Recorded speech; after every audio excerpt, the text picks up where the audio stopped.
जय गुरु जी। अनंतम शुक्राना गुरु जी, लख लख शुक्राना। मैं बहुत ही प्यारे से ब्यूटीफुल सत्संग मैं कल का शेयर करने जा रही हूँ, यानी 1 मार्च का शेयर करने जा रही हूँ। कल मंडे का दिन था तो मैं मंदिर गई थी, गुरु जी के बड़े मंदिर गई। तो फिर उसके बाद वैसे तो मैं कौन होती हूँ, वो जब बुलाते हैं तभी मैं जा सकती हूँ। वो हमारे ऊपर, हमारे कर्मों के ऊपर है कि हमारे कर्म कितने अच्छे हैं कितने बुरे हैं। जब हमारे कर्म अच्छे होते तभी हम भगवान के दर पे जा सकते हैं। तो मेरा भी यही है कि हर मंडे गुरु जी का बड़े मंदिर जाना।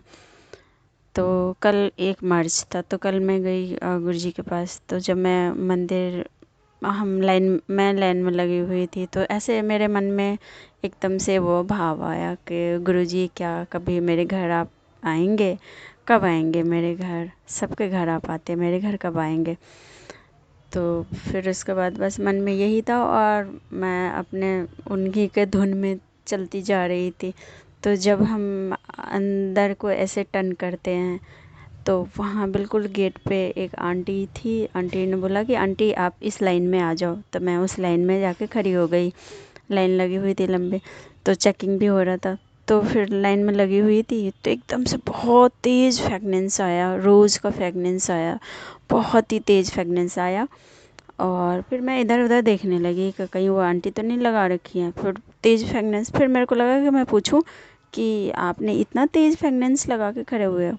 तो फिर एकदम से ध्यान आया कि नहीं गुरुजी भी तो ऐसे, क्योंकि ऐसे फ्रेगनेंस मुझे पहले भी आ चुके हैं, मेरे अपने घर में ही आ चुके थे। तो फिर मैं चुप हो गई, मैं कुछ भी नहीं बोला, मैं आगे बढ़ गई। मैं बोली कि गुरुजी मुझे पता है कि आप अपना प्रेजेंट ना मुझे महसूस करवा दिए कि हाँ देख मैं तेरे साथ हूँ। ऐसे सोच के और फिर मैं आगे बढ़ी, आगे चलती गई। फिर हर जगह मत्था टेका। पहले बप्पा के पास गई, मत्था टेका। फिर आगे जोत के आगे मैं वैसे सेवादार तो रुकने नहीं देते हैं, जल्दी जल्दी करते, पर मैं जोत के आगे खड़ी हो गई। और मैं वहाँ खड़ी हो गई और फिर उसके बाद मैं देखने लगी उन्हें कि पता नहीं कब एक मन में भाव हुआ, क्योंकि पहले हम जाते थे पूरा समाधि मंदिर का भी हम पूरा परिक्रमा करते थे हम सब, और कितना अच्छा लगता था। तो ये मेरे मन में एक भाव आया कि गुरुजी कब वो दिन आएगा कि फिर से सब कुछ खुल जाए और सब सारे संगत आए, कितना भीड़ होता था, सब इतने अच्छे से परिक्रमा होते थे, कितना अच्छा लगता था। तो ये मेरे मन में भाव था और मैं फिर आगे बढ़ती गई। फिर उसके बाद जब ऊपर जहाँ पे गुरुजी का पूरा दरबार लगे हुए हैं तो वहाँ गई, तो वहाँ पे मत्था टेका। फिर उसके बाद वहाँ से गुरुजी का जहाँ पे उनका पूरा गद्दी लगे हुए हैं और वहाँ जो उनका स्वरूप है वो स्वरूप बहुत ही प्यारा है। मैं बहुत ज़्यादा अट्रैक्ट होती हूँ उस स्वरूप से, मुझे बहुत अच्छा लगता है। ऐसा लगता है कि उनको ना मैं निहारते रहूँ।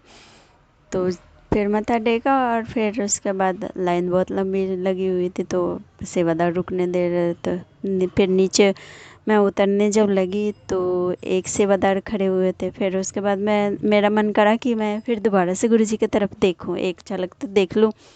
फिर मैं ऐसे देखने लगी तो सेवादार जो नीचे खड़े हुए थे वो बोलने लगे कि संगत जी आप थोड़ा जल्दी कीजिए, क्योंकि बहुत लंबी लाइन लग रहे हैं। गुरुजी तो आपके साथ ही चल रहे हैं, तो आप उनको वहाँ क्यों देख रहे हैं, आप अपने साथ गुरुजी चल रहे हैं उनको देखिए ना। तो मैं एकदम से उनके तरफ देखने लगी और फिर मैं नीचे उतर गई। फिर बाद में आगे फिर बढ़ती गई। फिर मैंने गुरुजी मुझे दर्शन तो दो, गुरुजी मुझे दर्शन तो दो, अपनी प्रेजेंट तो मुझे महसूस कराओ कि हाँ आप हैं। फिर बाद में मुझे फिर से एकदम से ये फील हुआ जब मैं चल रही थी कि मेरे साथ साथ, मेरे बिल्कुल राइट साइड में बिल्कुल मेरे साथ साथ कोई चल रहे हैं, मुझे ये फील हुआ। और फिर मैं बहुत ज़्यादा खुश हो गई। मैंने शुक्राना गुरुजी, थैंक यू सो मच, आपने सबके सुनते हैं। फिर मैं चाय प्रसाद लिया और फिर मैं बाहर आई और मैं बहुत ज़्यादा हैप्पी हो रही थी। जब मैं वहाँ जाती हूँ मैं थोड़ी देर खड़ी होती हूँ और मैं शिवलिंग को देखते रहती हूँ, बहुत प्यारा लगता है मुझे। और ऐसा लगता है कि बस यहीं पे ये टाइम रुक जाए और मैं यहाँ से कभी ना जाऊँ और यहीं रह जाऊँ, हमेशा हमेशा के लिए मैं यहीं रह जाऊँ, ऐसे फील होता है। शुक्राना गुरुजी, अनंतम शुक्राना, लख लख शुक्राना। हमारे बस में कुछ नहीं है, वह हमारे अच्छे कर्म होते हैं तभी हम भगवान से जुड़ते हैं। अनंतम शुक्राना। फिर उसके बाद मैं वहाँ से निकली और